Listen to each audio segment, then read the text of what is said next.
Bismillahirrahmanirrahim. Assalamualaikum warahmatullahi wabarakatuh. Yang terhormat Ibu Dr. Nova Mardiana SEMM, selaku dosen pengampu mata kuliah Komunikasi Bisnis kelas B, dan juga semua teman seperjuangan yang saya banggakan. Sebelumnya izin memperkenalkan diri, nama saya Andra Iqbal dengan NPM 21110111045. Di sini berkesempatan menjadi moderator dari kelompok saya. Dan di sini saya tidak sendirian, saya ditemani oleh beberapa rekan saya. Yang pertama ada Maulia Putri dengan NPM 211011002. Kemudian ada Jessica Sasmita dengan NPM 21110111011. Kemudian ada Wardah Hani Afifah dengan NPM 21110111020. Dan ada Rian Adi Nugroho dengan NPM 21110111022. Dan ada saya sendiri, Andra Iqbal. Kemudian ada Fahri Adil Bahtera dengan NPM 21110111034. Kemudian ada Retno Anggraini dengan NPM 21110111026. Kemudian ada Adinda Nabila Putri dengan NPM 21110111038. Kemudian ada Rahel Bella Krisna BR Situmorang dengan NPM 21110111008. Kemudian ada Maya Marlita dengan NPM 21110111018. Dan juga ada Misha Aditya dengan NPM 21110111021. Ada Saringatun Nafinah dengan NPM 21110111025. Dan yang terakhir ada Ratna Indah Wulandari dengan NPM 21110111031. Dan di sini kelompok kami akan membahas materi mengenai Business Communication in the Digital Age. Dan materi yang pertama akan dipaparkan oleh rekan saya, yaitu Maulia Putri. Kepada Maulia dipersilakan.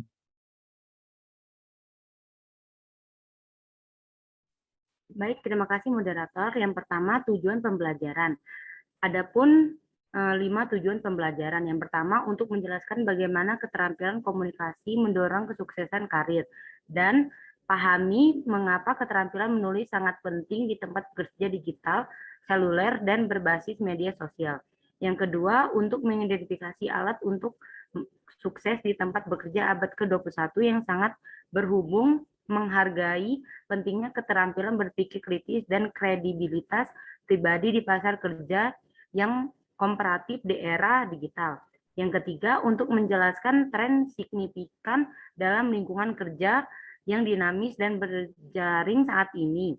Dan ketahui bahwa media sosial dan teknologi komunikasi lainnya memerlukan keterampilan komunikasi yang sangat baik dan iklim ekonomi apapun.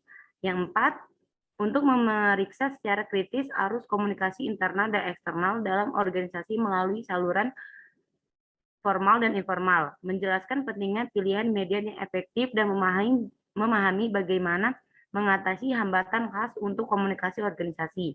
Yang kelima, untuk menganalisis etika di tempat kerja. Pahami tujuan komunikator bisnis yang etis dan pilih alat untuk melakukan hal yang benar. Next.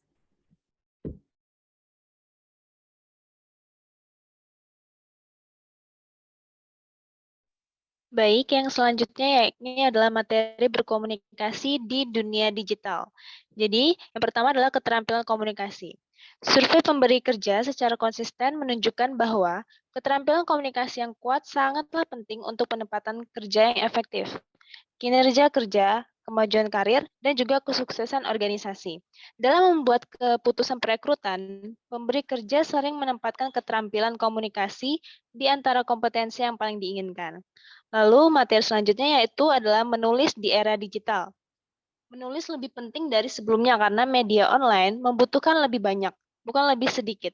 Sebuah jajak pendapat penting oleh Hart Research Associates mendukung pandangan ini, bahwa pengusaha yang berpartisipasi mengakui bahwa harapan mereka terhadap karyawan telah meningkat karena tantangan dalam pekerjaan lebih kompleks daripada di masa lalu. Para eksekutif juga mengatakan bahwa karyawan saat ini membutuhkan keterampilan yang lebih luas serta tingkat pengetahuan yang lebih tinggi di bidangnya. Next.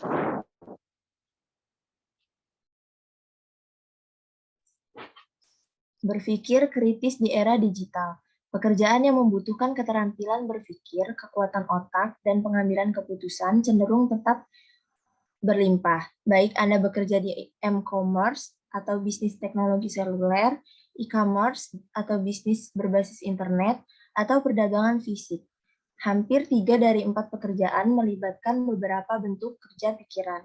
Agar berhasil dalam pekerjaan ini, Anda harus mampu berpikir kritis, membuat keputusan, dan mengomunikasikan keputusan tersebut.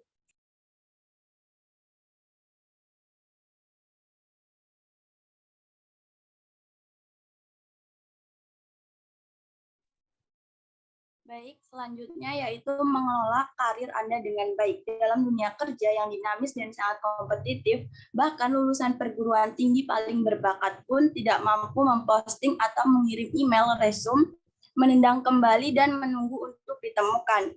Anda harus proaktif dan melakukan kontrol yang lebih besar atas karir Anda daripada lulusan perguruan tinggi sebelum Anda melakukannya. Seperti kebanyakan pekerja saat ini, Anda tidak akan menemukan pekerjaan dari jam 9 sampai jam 5 sore. Kenaikan gaji yang dapat diprediksi, keamanan seumur hidup, dan bahkan tempat kerja konvensional. Next.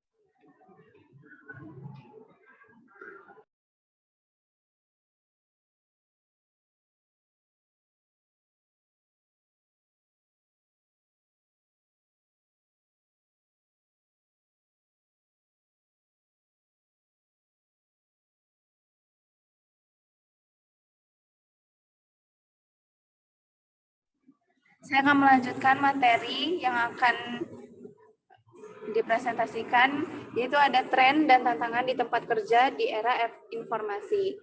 Yang pertama, di media sosial dan komunikasi yang berubah teknologi. Berbagai media sosial semakin matang dan menghasilkan keuntungan yang tak terbantahkan. Namun, banyak pengguna mereka yang paling rajin belajar bahwa teknologi favorit mereka juga memiliki kelemahan yang signifikan, misalnya kebocoran data dan pencurian identitas. Jadi, kalau orang yang benar-benar memahami teknologi itu pasti mereka tahu kalau teknologi juga memiliki kekurangan. Contohnya ada kebocoran data dan pencurian identitas tersebut.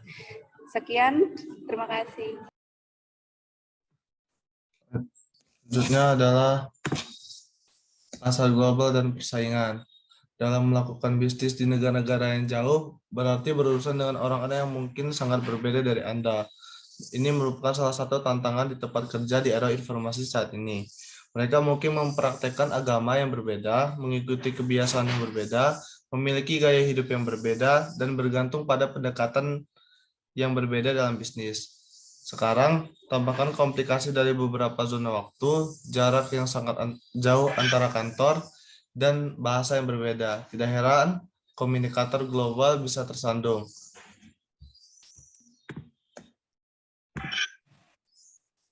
Selanjutnya, menyusut lapisan manajemen. Di perusahaan tradisional, informasi mengalir melalui banyak tingkatan manajer. Namun, dalam menanggapi persaingan global yang ketat dan tekanan lainnya, bisnis inovatif selama bertahun-tahun telah memangkas biaya dan meratakan hierarki manajemen mereka. Perataan ini berarti bahwa lebih sedikit lapisan manajer yang memisahkan pembuat keputusan dari pekerjaan ini dalam organisasi datar, di mana jalur komunikasi lebih pendek. Pengambil keputusan dapat bereaksi lebih cepat terhadap perubahan pasar. Selanjutnya, lingkungan kolaboratif dan kerjasama. Kerja tim telah menjadi kenyataan dalam bisnis. Banyak perusahaan telah menciptakan tim lintas fungsi untuk memberdayakan karyawan dan meningkatkan keterlibatan mereka dalam pengambilan keputusan. Tim orang-orang yang stabil seperti itu telah belajar untuk bekerja sama dengan baik dari waktu ke waktu.